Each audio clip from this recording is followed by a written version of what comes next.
An Empire of Ice and Fire by Longclaw 1-6. Chapter 8. Feast. Steel clashed on steel. The training yard filled with the metallic clanging as the two young men sparred against each other.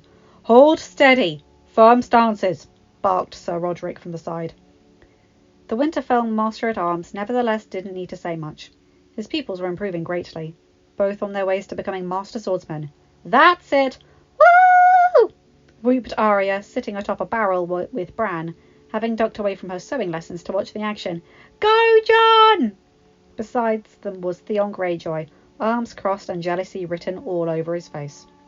From the windows of her chambers, Sansa surreptitiously watched as well, secretly rooting for Jon. And while she was supposed to be moving folded linens from the laundry area to the kitchens, Daenerys couldn't help but stop and watch, entranced by her beloved's skill. Spinning away from a thrust, Jon brought his training sword down in a slashing attack, just barely parried by his brother. They broke apart, circling each other. "Enjoying yourself, Stark?" he taunted Robb, a small grin on his face.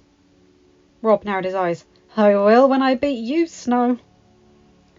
Raising his blade with both hands on the hilt, he charged forwards, swiping hard at Jon, either slicing through air or crashing against the steel of the dull training swords, but forcing Jon back. "Come on, Jon!" Arya heckled. "A fence, Jon! A fence!" Jon refused to take the initiative, still giving ground and letting Jon at him, and tire himself. Eventually the intensity of the blows started to slacken. Jon seized the day.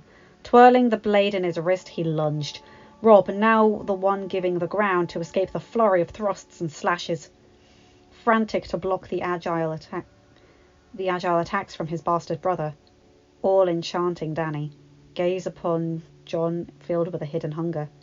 Gods, her beloved was a powerful fighter. Sucking in a deep breath, Jon blocked an attack by counter-striking, forcing Robb's blade down. He twirled his sword back around to assault the position and brought it down with a snarl, slamming into Robb's with a force large enough to knock it to the muddy ground. "Yield," he said, holding the sword at Robb's chest. Scowl on his brother's face. After a moment, it turned into a grin. "Yield." Cheers erupted from the onlookers, all excited for such a good show. Even Dany clapped, her dainty hands not making much noise. It was the first thing Jon noticed, his grey eyes boring in on her with a desirous intensity. She felt a warm flutter in her core. "Damn it, Snow! You're like a beast!" Robb clapped his brother on the back, laughing. "Where the freak did you learn those moves?" Jon shrugged. "I put a lot of morons flat on their asses," he smirked. "If you want a demonstration, send Greyjoy in the ring." That caused laughs all around. The subject of the jape wasn't amused. "Oh, shut up," Theon hollered back, catching Dany's giggling face with a wide smile on his face. "Jon Snow!" In an instant the happy mood shattered. Joy at spending time with his siblings impaled upon the fury that was Catelyn Stark. "Clean up this mess! Rest of you, back to your lessons." Her ire was worse than normal. "I beat you, Robb. I never should beat Robb."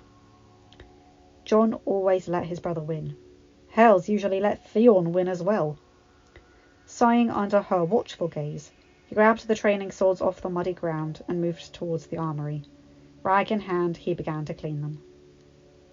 Staring up at the balcony overlooking the courtyard, Daenerys wished she could march up there and slap Lady Stark across the face. Outwardly, she wasn't anything vile. Kind to the servants, if a bit aloof. She was radiant with love around her children. It was only with Jon did the hate and bitterness emerge.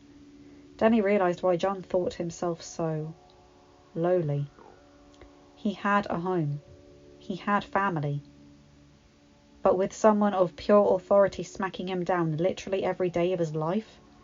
Viserys may have been mad and vicious, but he had always exalted her blood and heritage to the heavens. Living in Winterfell, even with the drudgery and exhaustion of the servants' labour she was forced to do, was a dream for Daenerys. Free of her brother, free of being raped for an army. Everyone was kind here, especially Jon's siblings. Robb, the dashing future lord, Sansa, the demure epitome of a lady, while John had always told her she was always cold towards him. It seemed to Danny that his absence caused the young redhead to truly miss him, for she was quite polite. Aria and Bran, little spitfires that never ceased to make her laugh, and adorable little Rickon. It was clear why John always spoke happily about his family. And yet, there he was, being subject to the crushing stare of Catelyn Stark. Not wanting John to be alone, Daenerys stepped forward, hem of her skirt squishing against the dirt and mud of the outer courtyard. Too sullen and drawn into himself to notice her approach, just wishing he could scurry somewhere dark and quiet in order to avoid the piercing gaze of Lady Stark. John's arms erupted in goosebumps as Dany's hand brushed over them. The supposed servant girl offering a small smile. "Allow me to help you with those, Lord Snow." Daenerys had been speaking to him in a subdued tone, but John noticed the twinkle in her eyes. "Thank you, my lady," he offered, wishing he could kiss her. Handing one of the blunt training swords to Dany for her to clean and polish. He hated that the silver locks he loved so much had to be dyed, but it was a small price to pay for her to be there with him. "It is no problem, Lord Snow." Catching the glare and eye roll of Lady Catelyn, Daenerys hid a smirk. Locked out of the feast, as usual, the bastard of Winterfell, too humiliating to be displayed to the king, such was normal among noble families, the disgustingly ignoble Walder Frey the exception. Under the twinkling stars of the night sky, John grabbed his training sword to practice. The habit had become even more habitual for him, to get his mind off the woman he loved with all his heart, but whom he'd have to leave. Dany. She haunted him, haunted his every waking moment. John loved her, adored her, ached for her, longed for a possible future where they could grow old together with a large and happy family. That will never happen. It wouldn't be long before he would never see her again. There was no future. Not with her, but a lowly bastard pining for the rightful queen of the Seven Kingdoms. The gods flip a coin for every Targaryen. One side for madness, the other for greatness. Remembering his father's words as he practiced fluid movements, John knew deep in his soul that she would be great, that she would be queen, needing to make alliances, secure victories through marriage. He would never shape up, never be more than the bastard son of a northern lord. The most he could aspire to be was the Night's Watch. He didn't know why he confided in Robb about Dany, but knew he could trust his half-brother. The two were as thick as thieves, always getting into adventures and trouble together over their shared childhood and adolescence. The heir to Winterfell had no problems with it, and gave his word to keep it a secret from anyone. And yet the secret was far larger than Robb could ever know. Hacking again at the target, the steady clopping of hoofbeats drew John's attention. "Is it dead yet?" The attention widened into a smile at the sight of a distinctive black cloak draped over the rider. Dismounting, the rider shot John a smile in return, striding up to him. "I was looking for my nephew. Not a master swordsman in the making," he said merrily. "Uncle Benjen!" John replied, firmly encircling the man's shoulders with his arms in a manly embrace. His uncle was one of the few outside his siblings that showered affection on him, and they were always close, and the fact that he was head ranger of the Night's Watch didn't hurt Benjen's image. A bastard stuck in the middle of a sullen reception from the rest of Winterfell, the egalitarian nature of the Brotherhood appealed to John. Now all he wished for was to be with Dany, to hold her in his arms and be her protector as she reclaimed her destiny, her birthright, but it was not to be. Not inside. Lady Stark. Resentment bubbled up, where only self-loathing would have been before. Thought it would insult the royal family to seat a bastard in their midst. Benjen blinked. "Well, there's always room for a bastard at the wall. And I would take no wife, father no children." Silver hair flashed in front of his eyes. It's not like I have any other choice, Uncle. Snorting, Benjen wrapped an arm around his nephew. Well, tonight isn't the night for it, lad. Come with your uncle. Let's get some food and drink into your belly. At John's hesitation, he smirked. Lady Stark won't cheer out her dear good brother. You stick by me. Come on. The old John would have still declined, but he had changed upon meeting Daenerys. A bolder, more confident John took his place. Sure, why not? That's the spirit. Girl, more ale! Hunched over, violet eyes tucked out of the way by looking at the stone tiles on the floor, Daenerys turned to grant the man their request. A quick turn-up found the yellow and black of House Baratheon. Southerners. Bannermen of the usurper. They and the red gold of House Lannister were the most disrespectful, having no connection to this land or its people as the other northerners that had journeyed to Winterfell. She had lost count of how many hands slapped or groped her backside and chest, all of them quick rather than her brother's revolting touches, but still unwelcome. Any lustful touch other than John's was unwelcome to her.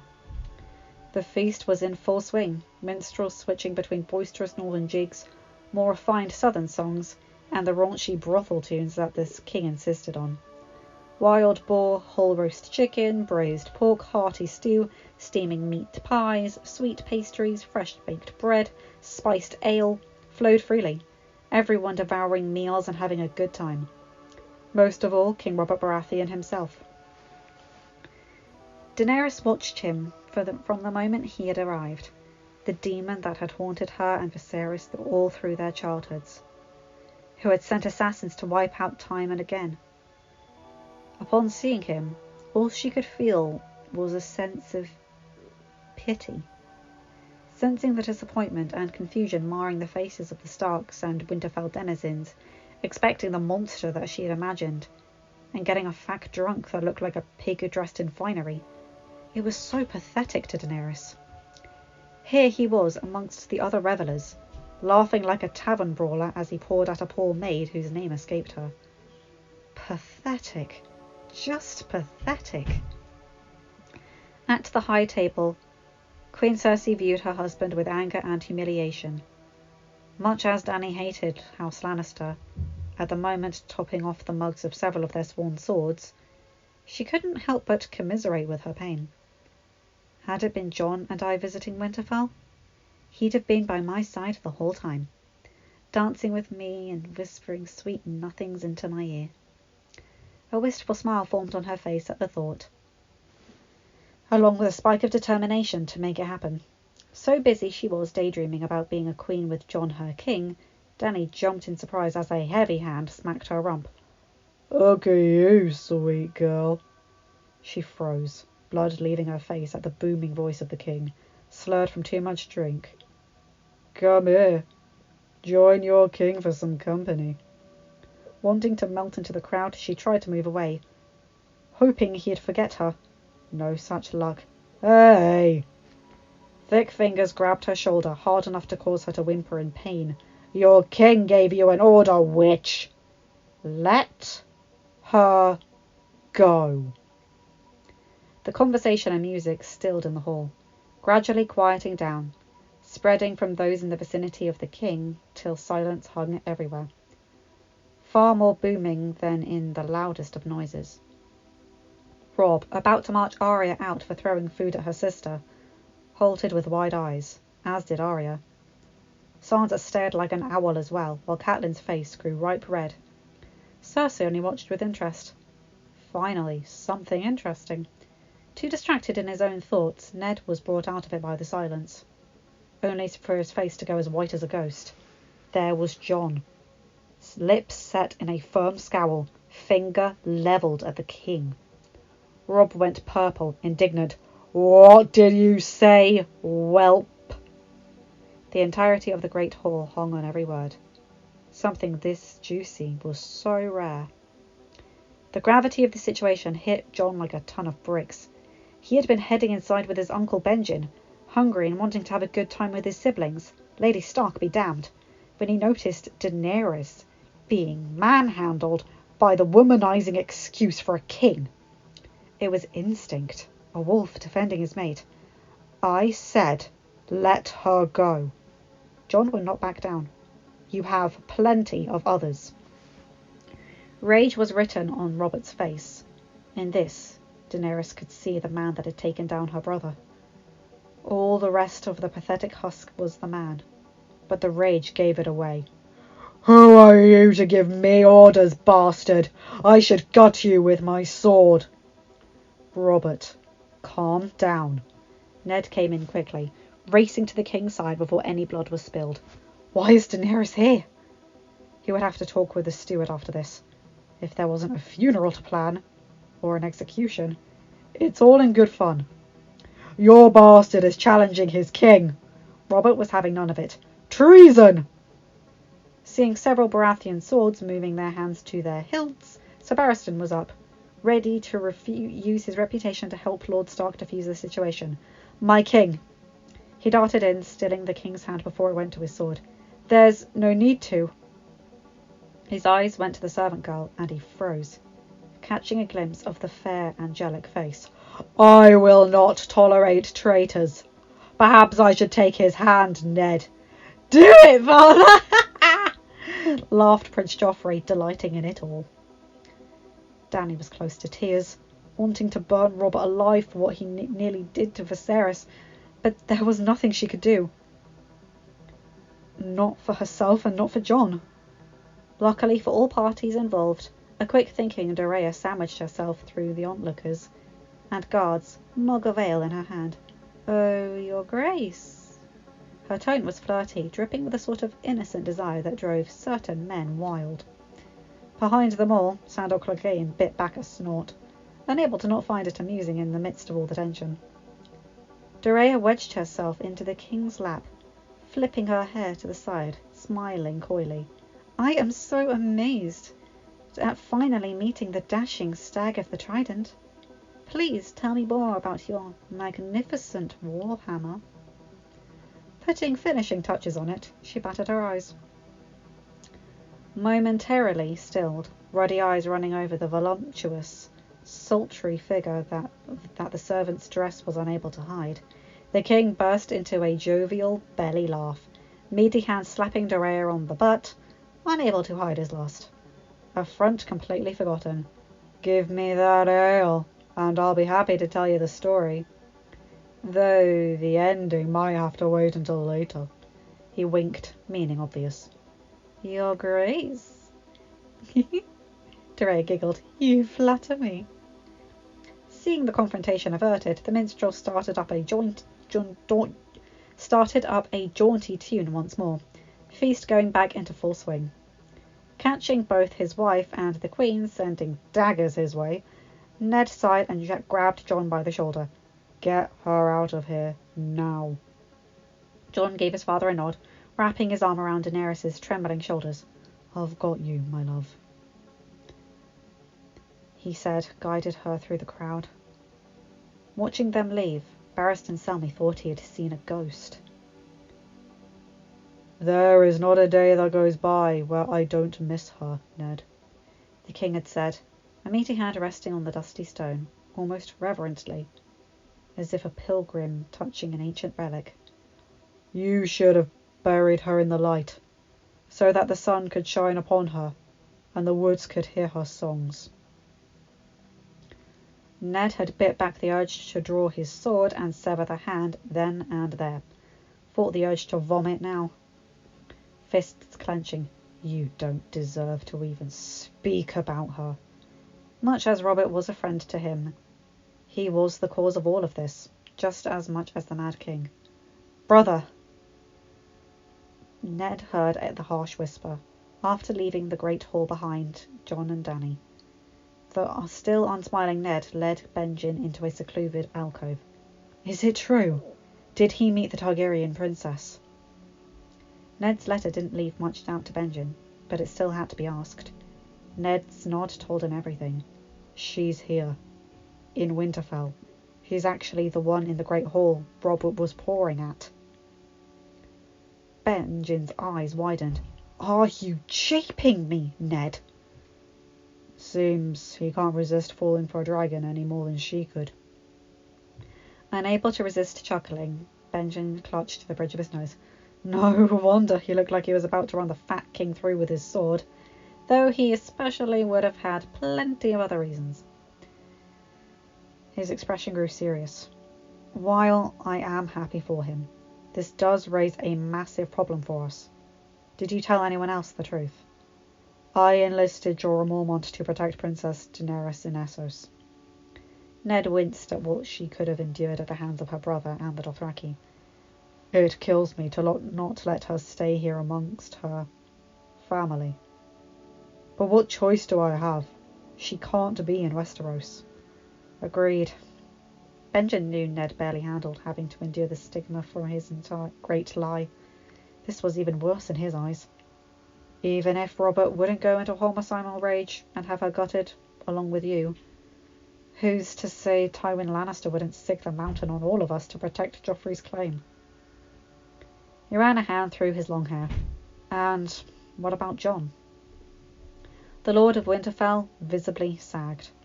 Much as it pains me, he can't go with her. That would raise too many questions about our family. Why the Stark bastard is with the Targaryen princess. Anyone could see through that, and Leah made me promise to keep him safe. And with what is likely to come to pass, he can't be safe here until Daenerys returns. Eyes widening again, Benjen clicked his tongue. So, we're really doing this? Plotting the restoration of House Targaryen? Ned nodded. Well, Leah would be proud of us. And you're right about Jon. From what has transpired in Essos, I believe it inevitable. As dangerous as the Watch was, it remained the one place Robert and Tywin's hand couldn't reach. Does he still wish to join the Night's Watch?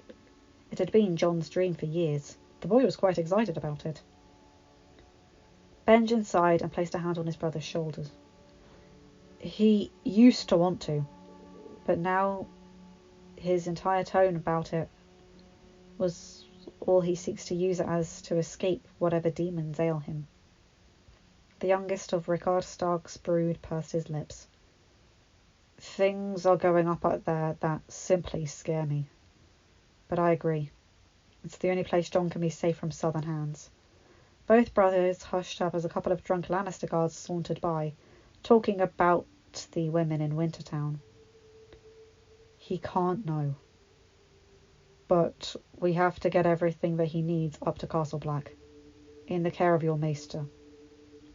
Ned then spent the next few minutes discussing exactly how his plans would work. You've really thought of everything, haven't you, Ned? Benjen chuckled dryly. I just have one addition. You need to tell Catelyn. It was unavoidable. Aye. They walked to his chambers in silence. That wing of the castle deserted with the family still in the great hall. Daenerys occasionally flickering her eyes to the form of her love, his shaven jaw set hard, gaze ablaze with angered emotions. It inflamed her, heightened his handsomeness, but the silence also disconcerted her. Is he angry with me? Part of her wanted to get angry herself, to slap him for his insolence, but at the sheer terror that had gripped her earlier, all Daenerys really wanted was Jon's love. Silently opening the door so she could step in, it was clear she wasn't going to get it. As soon as the door slammed shut, she was pulled into a pair of strong arms that she loved so much. Oh, Dany, my love. His voice was back to the gravelly, gentle tone she adored. Are you all right? Wanting to cry, but simply too weary, she just nodded into his chest, smelling his wonderful scent. I'll be fine, Jon. I wanted to kill him. His voice changed, back to that of pure anger and heat. That monster that butchered your family, that tried your entire life to kill you. I wanted to behead him right then and there for daring to touch you. Peering up at him, Dany stood on her tiptoes to kiss him gently. You were reckless, Jon. Reckless and utterly, wonderfully brave. She hugged him close again. Thank you. No one's ever cared about me that much before. His heart broke at the sorrow in her voice. Well, that's something that has changed. I love you, Danny. I love you too. Enjoying his embrace, Danny's eyes drifted to the chest in the corner of the rooms. John, come here. Furrowing his brows, John complied despite his confusion. Stepping close, she opened the chest, revealing the dragon eggs.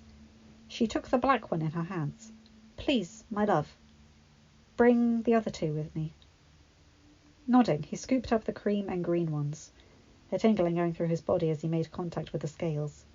A warmth out of the cold stone. John figured it was his imagination. Heart spiking as Danny placed the black egg into the fire. He relaxed. Unburnt. She's unburnt. Danny felt a calm work over her, as if things were being put into place. John, the others, please. He handed Danny the cream egg first, holding the green one close in his arms, pressing the smooth scales against his cheek. Rhaegal. If only you were alive. The boy that dreamed of being the Dragon Knight wished he could see the eggs hatch. To see dragons upon the world again. Finally handing the last egg to Danny, the same calm that washed over her came upon him. What was that for, Danny? He cupped her cheek. Walking into his arms, she sighed happily. I don't know. It just seems they wanted to be there. Explain to me why we are heading into the crypts, Ned. Pulling a light cloak tighter around herself to ward off the draft, Catelyn stuck close to her torch-wielding husband. She never went down here. While there was no real reason for her to, the pitch blackness didn't endear to her. And to have Ned drag her from her hostess duties by literally sneaking out of the Great Hall while King Robert poured at a serving girl and Queen Cersei consulted with her brother was only making it worse. Catching the determined set of his jaw, she merely folded her arms. Ned glanced down at her, a sheen on his face illuminated by the flickering flames. Trust me, Cat, he said in an oddly loving tone for the normally dour Warden of the North. Would I lie to you? You did, once, Catelyn replied, who immediately regretted it. The once loving look hardened once more. Ned turned away, and the Lady of Winterfell closed her eyes to block out the pain and tears. I love Ned. I truly do. But that moment 16 years before had truly hurt her to this day. The man she loved betrayed her. It had been a stain on their relationship ever since, never truly being able to replicate the ardour that had been characterised in their early marriage bed. Turning a corner, deeper into the labyrinth, Ned turned to her once again. I never meant to hurt you, Cat. Not once. A pained frown crossed his lips. I do love you, wife. This surprised Catelyn. They never discussed the elephant in the room, even if it brought them so much pain and the household. Not since that very day. The day Ned Stark returned to Winterfell. 17 years ago, you rode south with Robert Baratheon, leaving me pregnant with our son. Catelyn Stark couldn't stop the tear that cascaded down her cheek. A less gravelly, more jovial voice entered the din. I know Ned loves you, Cat. I would never have found another to grace his bed. Not the Ned I knew. Blinking, Catelyn was finally made aware of the second torch hanging on one of the columns, directly in front of Lyanna Stark's grave.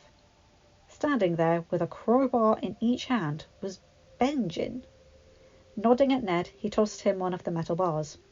What took you so long? Robert's easy to sneak by. Ned shrugged, walking beside his brother. Cersei, not so much. Had to wait till she was talking with her brother. Benjen laughed. Lions, my But I always thought House Lannister's sigil should be a viper. Hefting the crowbar, he slid one of the ends against a small crevice in the sarcophagus and began to push. If you don't mind, brother. Watching the two of them try to wrench open a panel in the sarcophagus baffled Catelyn to the core. A reason for them to hack at Lyanna Stark's grave? No reason came to mind. Why are you two acting like fools? She demanded, suddenly annoyed. I did not consent to being snuck out of the most important feast I have ever put together just to peek at the bones of your long dead... Cutting her off, the small stone panel dislodged, teetering over. It slammed into the ground, kicking up a cloud of dust. Catelyn smothered her mouth and nose with her cloak. Damn it, Ned! But neither Stark listened to her. Benjen on his stomach, reaching into what seemed to be an alcove underneath the tomb. Something that was not normally present. If the funerals of Ned's father and brother were any indication. Ned stood, hunched over, holding the torch for Benjen's sake. He kept his eyes focused on her, however. Forgive me, Cat. I never wanted to lie to you, but I had no choice. What are you? Catelyn trailed off when she saw exactly what Benjen pulled out of the alcove. The nearly ossified ground lumps. What in the gods? Her jaw was dropped, completely shocked out for the first time in her life. Both brothers had the nerve to keep their eyes on the floor. Cat, there's a story you need to know. End of chapter. Hi guys, hope you enjoyed this. Ooh, Robert has no idea what he is in for. And Catelyn actually knowing with Benjen there. I like the idea of an alcove underneath Lyanna Stark's tomb. Because despite the theory of Rhaegar's harp being in her tomb in the books, I like that idea, but wouldn't that mean it was next to her corpse, thus her bones, all this time? That's just a bit creepy. So having it be in an alcove underneath makes a bit more sense. And Dany and Jon together putting the eggs in the fire. Well, Dany doing the fire bit, but Jon handing them to her. And the fact that he can sense the eggs. I love it. I just love it. You can see why I enjoy this so much, don't you? Well, I hope you do. Anyway, remember to like, comment and subscribe and hit the bell to get notified whenever I upload a new video. Have a good day, night or whatever time zone you're in. Bye my guys, gals and non-binary pals. I'll see you in another video. Bye!